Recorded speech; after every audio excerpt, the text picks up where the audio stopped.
আর পারছি না, এভাবে গোপালের কাছে হেরে যেতে পারছি না। কিছুতেই একটাও গুলি নিশানায় লাগছে না। একটু গণনা করে দেখুন তো রাজ্যতীষী। দীর্ঘ কয়েক বছর ধরে কৃষ্ণনগরের ঘাড়ে চেপে আছে। নামবে কবে? সেটা গণনা করে দেখতে হবে। দেখবেন আর কবে? সবার হাড়ে দুব্বো ঘাস গজিয়ে গেলে একটা প্রামাণিকের বেটা রাজসভায় আমাদের সাথে এক আসনে থাকে বলতে কইতে লজ্জা। অনেকবার অনেক রকম ভাবেই তো গোপালকে অপদস্থ করা হয়েছে, কিন্তু সবটাই তো ফক্কা হয়েছে। এভাবে তো হাতে হাত ধরে চুপ করে বসে থাকতে পারবো না। এই কিছু একটা উপায় তো বের করতেই হবে। সেই উপায়টা কি সেটাই বোঝা যাচ্ছে না। এমন একটা উপায় যেটা গোপালকে এই কৃষ্ণনগর থেকে লজ্জায় পালাতে বাধ্য করবে। হ্যাঁ ভাবছি, আপনারা ভাবুন। হ্যাঁ ভাবুন ভাবুন।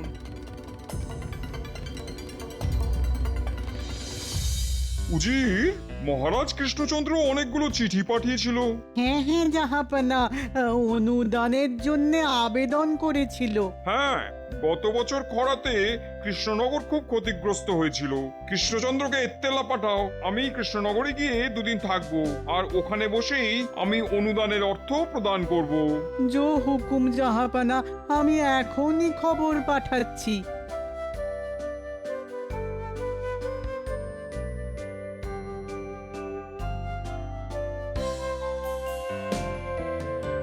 তা রাজ্যের অবস্থা কিরকম নতুন মন্ত্রী? আগে মহারাজ, ওই যথাপূর্বং তথা পরম। মানেটা কি? আহা, একটু খোলসা করে বলো দেখি। মহারাজ, পূর্বে যা ছিল এখনো তাই আছে। তা পূর্বে কি ছিল আর এখন কি আছে সেটাই ঠিক করে বলতে বলেছি, সহজ কথায় বলো। মহারাজ, নতুন মন্ত্রী বোধহয় হেয়ালি ছাড়া কথা বলতে পারেন না। আসলে হেয়ালে বুঝতে গেলে যে আভিজাত্য লাগে সেটা তোমার মধ্যে যে একদমই নেই গোপাল। ওই আবার শুরু হলো, তোমাদের তো দেখি একেবারে সাপে নেউলে অবস্থা। আচ্ছা, সভার মধ্যে যদি এভাবে যুদ্ধ হয় তবে তো খুব মুশকিল নতুন মন্ত্রী। আমি দুঃখিত মহারাজ, এরপর থেকে আমি নিজেকে সংযত রাখব। আসলে কি জানেন মহারাজ, ওই সোজা কথা সোজাভাবে বললে সময় বেঁচে যায়, রাজকার্যে গতি আসে। তা ঠিক কথাই বলেছ। তা হ্যাঁ নতুন মন্ত্রী, এক কথায় বলো তো, রাজ্য এখন কেমন? মানে রাজ্যের মানুষজন কি বলছে? ভয়ে বলবো না নির্ভয়ে? এটা কি একটা কথার উত্তর হলো নতুন মন্ত্রী মশাই? মহারাজ আমাকে যদি এক কথায় জিজ্ঞেস করতেন তবে আমি বলতাম ভালো নেই মহারাজ। গোপাল, তোমার কাজ হলো ভাঁড়ামো করা, মানে যেটা তুমি পারো। রাজসভার কাজে তোমাকে নাক গলাতে কে বলেছে? আগে রাজ্যতীষী, আমার নাকটা বড় পেয়ারা, কিছু খারাপ হলেই আগে থেকে ওই খারাপ গন্ধ পেতে থাকে। মহারাজ, নবাবের দূত নবাবের পত্র নিয়ে এসেছেন। পাঠিয়ে দাও, পাঠিয়ে দাও। হয়তো আমার পাঠানো পত্রের উত্তর দিয়েছেন স্বয়ং নবাব বাহাদুর।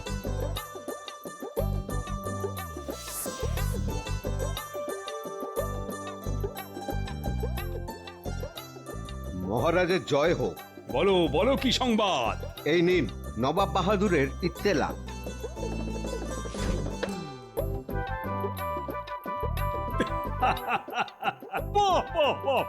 দাদু, তুমি আজ বিশ্রাম নিয়ে কাল সকালে বরং মুর্শিদাবাদ যেও। ঠিক আছে মহারাজ, আপনার যেমন ইচ্ছা।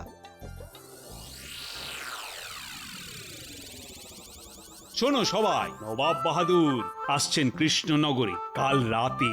এ তো খুব ভালো কথা মহারাজ। হ্যাঁ, ভালো মানে? এ ভালোর যে কোনো সীমা পরিসীমা নেই। তবে তো অনেক দায়িত্ব পড়ে গেল। আপ্যায়নে যেন কোনো ত্রুটি না হয়। সকাল থেকে রাতের আপ্যায়নের দায়িত্ব তাহলে কাকে কাকে কাকে দেওয়া যায়? এই সময় আমার সভাকবি আর সেনাপতি দুজনেরই অসুখ। কি যে করি। মহারাজ, এই আপ্যায়নের দায়িত্ব গোপাল আর ভগবানের ওপর দিয়ে দিন।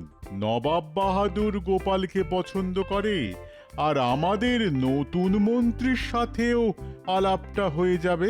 রাজ্যতীষী গোপালকে লেজে গোবরে করার সুযোগ করে দিয়েছে। সুযোগটাকে কাজে লাগাতে হবে। রাজ্যতীষী ঠিক বলেছে। এই আপ্যায়নের পুরো দায়িত্ব নতুন মন্ত্রী আর গোপালের ওপর ছেড়ে দিলাম। এই নতুন মন্ত্রী, তুমি রাজি আছো তো? মহারাজ, আমার গোপালের সাথে কাঁধে কাঁধ মিলিয়ে কাজ করতে কোনো অসুবিধা নেই। আমি প্রস্তুত। গোপালের মতো বিচক্ষণ বন্ধুকে যদি কাজে পাই তাহলে আমি ধন্য হব। ঠিক আছে, সকালে জল খাবার থেকে রাতের খাবারের দায়িত্ব আমি ভগবান আর গোপালের ওপর দিলাম। উফ, এবারে গোপালকে লেজে গোবরে করে নবাবের কাছে বেইজ্জত করতে হবে। কি গোপাল, তোমার কথা কিছু বলো। আমরা কাজটাকে একটু ভাগাভাগি করে নিই। কিরকম কিরকম? এই ধরুন, কেউ সকাল আর সন্ধ্যার জল খাবারের দায়িত্ব নিল, আর কেউ ওই মধ্যাহ্ন ভোজন আর রাতের খাবারের দায়িত্ব নিল। এক কাজে দুজনের না ঢোকাই ভালো মহারাজ, তাতে কাজের চেয়ে ঠোকাঠুকি বেশি হবে। এইটা গোপাল ভালো বলেছে, তবে তাই হোক। এই রে, ঘুরে গেল যে বিষয়টা। না, মধ্যাহ্ন ভোজন আর রাতের খাবারের দায়িত্বটা আমার কাছেই রাখতে হবে। মহারাজ, আমি মধ্যাহ্ন ভোজন আর রাতের খাবারের দায়িত্বটা নিলাম। হ্যাঁ, এটাই আমি চেয়েছিলাম। বাহ বাহ বাহ, তাহলে তোমরা যে যার মতো আয়োজনে মেতে ওঠো। কোষাধ্যক্ষ তোমাদের হাতে অর্থ দিয়ে দিচ্ছে। মহারাজ, একটা নিবেদন আছে। বলছিলাম যে আমরা আমাদের মতো নবাবের আপ্যায়নের দায়িত্ব নিয়ে আগে নবাবকে খুশি করি। এখন আমাদের অর্থ সংকট চলছে, রাজার পাশে দাঁড়ানো রাজকর্মচারীর কর্তব্য। আপনি নবাবের কাছে অনুদান পেলে আমাদের দিয়ে দেবেন। কি নতুন মন্ত্রী মশাই, ঠিক বলিনি? সাধু সাধু, এই নতুন মন্ত্রী, তুমি কি বলো? ইস, প্রথম ধাক্কাটা বেশ জোরে দিল। আমিও ভগবান, হারবো না। হ্যাঁ, এবার মহারাজ, ওই গোপালের দূরদর্শিতার তুলনা নেই। আমার মনের কথাটাকে কিভাবে যে জানতে পারলো, আমিও ঠিক এটাই ভাবছিলাম। ফাঁদে পড়েছো বগা আমার, আমাকে ধাক্কা দেবে। তুমি এখনো আমাকে ঠিক চেনোনি, এবার দেখো তোমার কি হাল করি। দেখেছো কিরকম বজ্জাত মানুষ এই গোপাল? ও কিরকম তোমার ফাঁসিয়ে দিল। হ্যাঁ, ওইখান থেকে আবার আমাকে উঠতে হবে। হ্যাঁ, ও সত্যি মহা মৃত্যুঞ্জয় কবচ ধারণ করে আছে। আরে দাঁড়াও দাঁড়াও, ও একটা সুযোগ আমার হাতে তুলে দিয়েছে। সেটা হলো মহারাজের কাছে অর্থ সাহায্য না নিয়ে নবাবের জল খাবারের মতো বিষয় ও নিজে দেখবে। হ্যাঁ, ঠিক, গোপাল ভেবেছে ও যেরকম জল খাবার খায় নবাবও সেরকমই খাবে। ও তো জানে না যে নবাবী চাল কাকে বলে, নবাবী ঢং কাকে বলে। ঠিক ঠিক, এই বিষয়টা তো দেখিনি। আমাকে ঠিক মতো মধ্যাহ্ন ভোজন আর রাতের নবাবী খানার ব্যবস্থা করতে হবে। নবাবের মন আমি ঠিক জয় করে নেব। ব্যাস, এইভাবে এগিয়ে যাও, জয় তোমার হবে। শুধু রান্নার পদগুলো ঠিক করে বানাতে বলো, তোমার জয় শুধু সময়ের অপেক্ষা করছে। শুধু আমার আর মহারাজের মুখ চেয়ে এই কাজ তোমাকে করে দিতে হবে ভোলা। এভাবে বলো না গোপাল দাদা, এভাবে বলো না। তুমি রসের যত মিষ্টি আছে সব রাখবে। নবাবের জলখাবার, নবাব যেন মিষ্টি খেয়ে মুগ্ধ হয়ে যান। তুমি তোমার সবটুকু দিয়ে মিষ্টি বানাও। যা খরচ হবে নবাব চলে গেলেই সব শোধ করে দেব।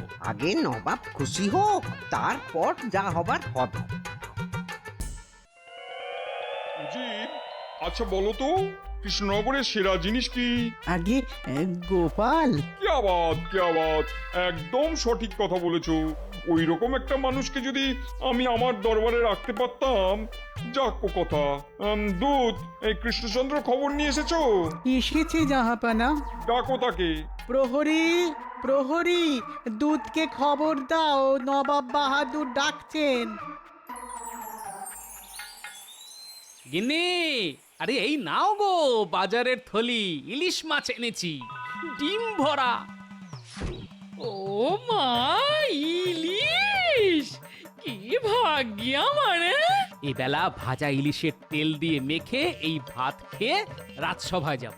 ওবেলা এসে ইলিশ ভাপা আর সর্ষে ইলিশ খাবো। ঠিক আছে করে দেব, তবে পেটে সহ্য হবে তো?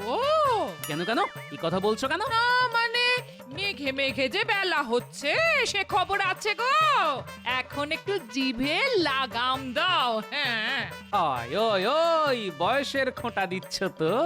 একটা কথা বলি গিন্নি, বয়স বাড়াটা বয়সের ধর্ম। বয়স বাড়ুক, কিন্তু মনের বয়স যে কমছে। আরেকটা জিনিস বলতে দাও, ওই যে ডিম ভালো করে ভেজে টক দিয়ে রেঁধে রেখো। আহা, কতদিন খাইনি। চলি গিন্নি পুকুরে স্নান করতে।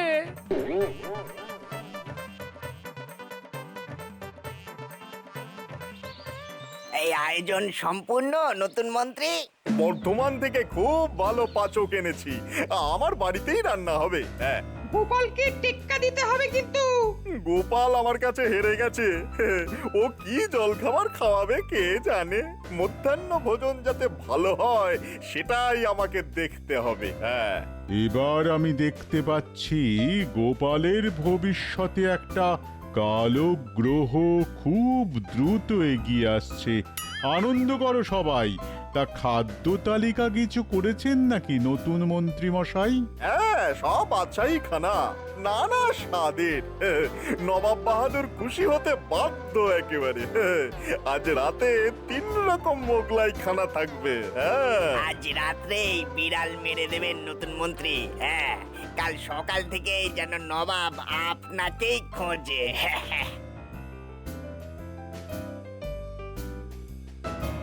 কি হে নতুন মন্ত্রী, আজ রাতের আয়োজন সব ঠিক আছে তো?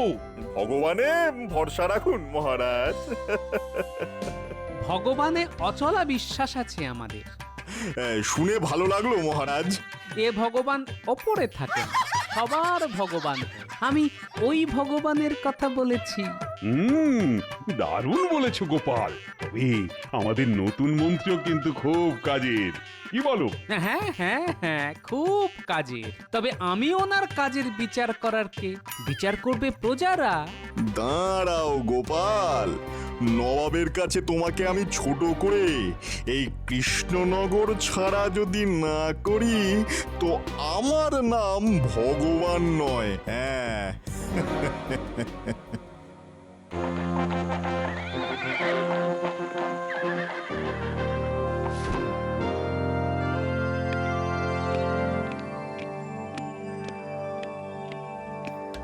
তোমার সভাকবি কোথায় কৃষ্ণচন্দ্র? বিশ্রামে আছে নবাব বাহাদুর, খুবই অসুস্থ কিনা। আর কৃষ্ণনগরের শ্রেষ্ঠ রত্ন গোপাল কোথায়? এই যে নবাব বাহাদুর, আপনার সেবায় হাজির। নবাব বাহাদুর এই আমার নতুন মন্ত্রী, নাম ভগবান। তাহলে তুমি ভগবানের উপরে অনেক নির্ভরশীল। তা একরকম বলতে পারেন। নবাব বাহাদুর, আজ রাতের খাবার আমার দায়িত্বে, আপনাকে খুশি করবে আশা করি। আজ রাতে আর গুরুপাক কিছু খাবো না, হালকা ফুলকা কিছু হবে। হালকা ফুলকা হবে নবাব বাহাদুর, আপনি বিশ্রাম করুন, আমি আপনার হালকা ফুলকা খাবারের ব্যবস্থা করছি। ব্যাস মিটে গেল ঝামেলা। তাহলে প্রাসাদে চলুন, বিশ্রাম নিন এখন। চলো।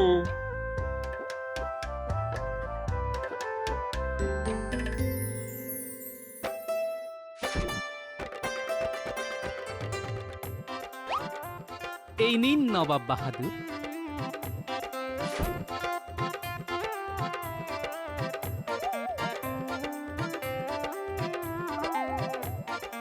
আহ, কি জিনিস এটা? এটাকে রসগোল্লা বলে। মুখে দিচ্ছি আর মিলিয়ে যাচ্ছে। রাতে আর কিছু খাবার রুচবে না কৃষ্ণচন্দ্র, মুখেই অমৃতর স্বাদ নিয়েই সুখ নিদ্রায় যাব। যা পাওয়া, তাহলে আমার অত আয়োজনের কি হবে? নবাব বাহাদুর, রাতে মুরগ মুসাল্লাম আছে, দো পেঁয়াজা আছে। হ্যাঁ, ও তো রোজই খাই। না না না না, আজ এই রসগোল্লার পর আর কিছু খেতে ভালো লাগছে না। আমাদের পেটও ভর্তি, মনও তৃপ্ত, এবার ঘুম আসছে। হ্যাঁ, আপনাদের ঘর প্রস্তুত। নতুন মন্ত্রী, নবাব বাহাদুর আর উজিরের ঘরটা দেখিয়ে দাও। চলুন।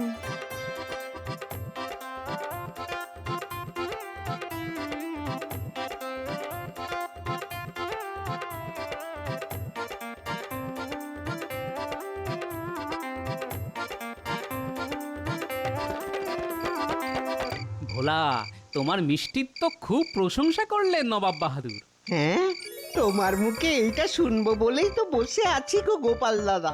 কাল ওই ছানা বড়া, মনোহরা আর ওই হিগের কচুরি আছে, আর ওই এই কালো জিরে দিয়ে হালকা ডাল, তারপর সরভাজা আর রসগোল্লা। সব লিখে রাখো ভোলা। এইসব নিয়ে তুমি কিচ্ছুটি ভেবো না গোপাল দাদা, কিচ্ছুটি ভেবো না। তুমি নবাব বাহাদুরকে খুশি করো, ব্যাস দেশ বাঁচলে তো আমরাও বাঁচবো। ঠিক আছে, কাল সকালে গরুর গাড়ি পাঠিয়ে দেব, সাবধানে জিনিসগুলো পাঠাবে, কেমন? তুমি নিশ্চিন্তে যাও গোপাল দাদা। চলি ভোলা।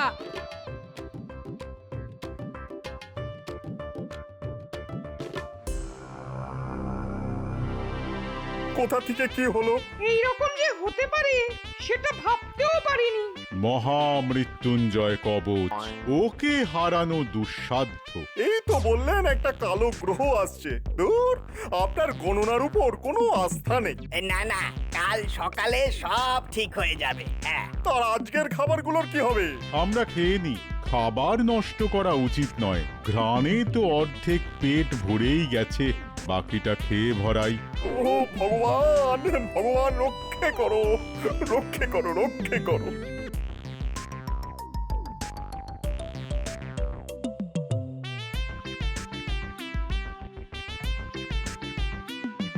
গিন্নি, একেই বলে কামারের এক ঘা। একটা সুযোগ পেয়েছি, মেরে দিয়েছি। নবাব খুশি, নবাব খুশি মানে মহারাজ খুশি, মহারাজ খুশি মানে সারা দেশ খুশি। যে নবাব বাহাদুর খুশি হলেন, তিনি তোমাকে কিছু পুরস্কার দেবেন না? এই দেখো গিন্নি, আমি ভোলা ময়রার ধার শোধ করে ওকে কিছু উপরি দিতে পারলে খুশি হব, ব্যাস। এবার কাল সকালে নবাব বাহাদুরকে এমন জল খাবার খাওয়াবো, মধ্যাহ্ন ভোজনের কথা ভুলেই যাবেন।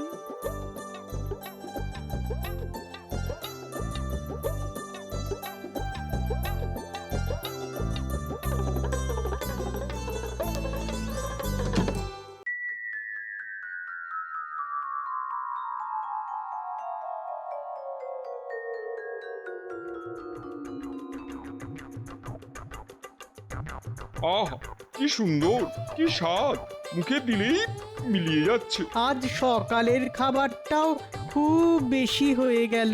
যা বলেছো উজির। এখনো শেষ হয়নি, রসগোল্লা আছে। রসগোল্লা? তাহলে এটা কি? এটা মনোহরা। কত মিষ্টি আছে, তবে রসগোল্লার তুলনা নেই। একটু শুধরে নি, কৃষ্ণনগরের ভোলা ময়রার রসগোল্লার তুলনা নেই।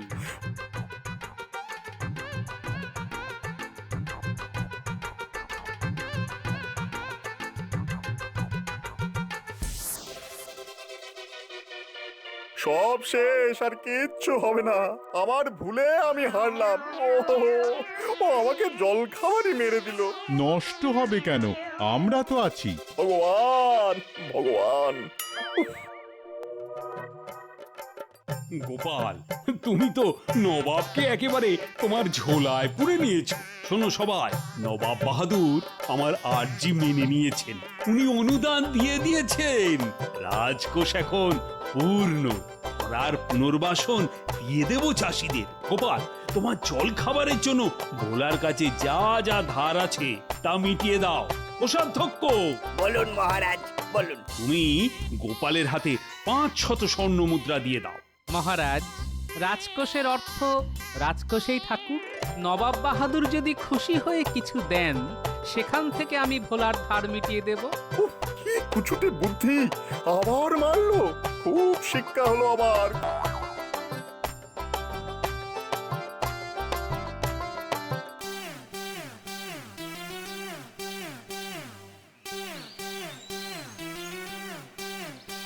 গোপাল, তোমার তুলনা নেই। কৃষ্ণচন্দ্র, তোমার কাছে একটা চাওয়ার আছে। বলুন বলুন নবাব বাহাদুর। তোমাদের এই ভোলা ময়রাকে আমি নিয়ে যাব, ওখানে আমাদের কারিগরকে এই রসগোল্লা শিখিয়ে দেওয়ার পরই তবে ওকে ছাড়বো। এই রে, এই মাটি করেছে। ভোলা চলে গেলে তো আমরা কানা, এটাকে মেটাতে হবে। নবাব বাহাদুর, একটা আর্জি আছে যে। বলো বলো গোপাল বলো। ওখানে গিয়ে শেখানোর চেয়ে এখানে এসে শেখাটা খুব দরকার। কেন কেন? আসলে যে মাটিতে যা হয় এটা মাটিরই গুণ নবাব বাহাদুর। কেমন করে হচ্ছে আমি বুঝিয়ে দিচ্ছি। হ্যাঁ, ধরুন এই আখ বলে একটা গাছ আছে, সেখান থেকে চিনি হয়, শ্যামলা গাইয়ের দুধ থেকে ছানা হয়, সেই শ্যামলা গাই কৃষ্ণনগরের ঘাস খায়। এই সব তো এই মাটিরই নবাব বাহাদুর। আর এর একটাও না থাকলে ওই রকম রসগোল্লা যে হবে না নবাব বাহাদুর।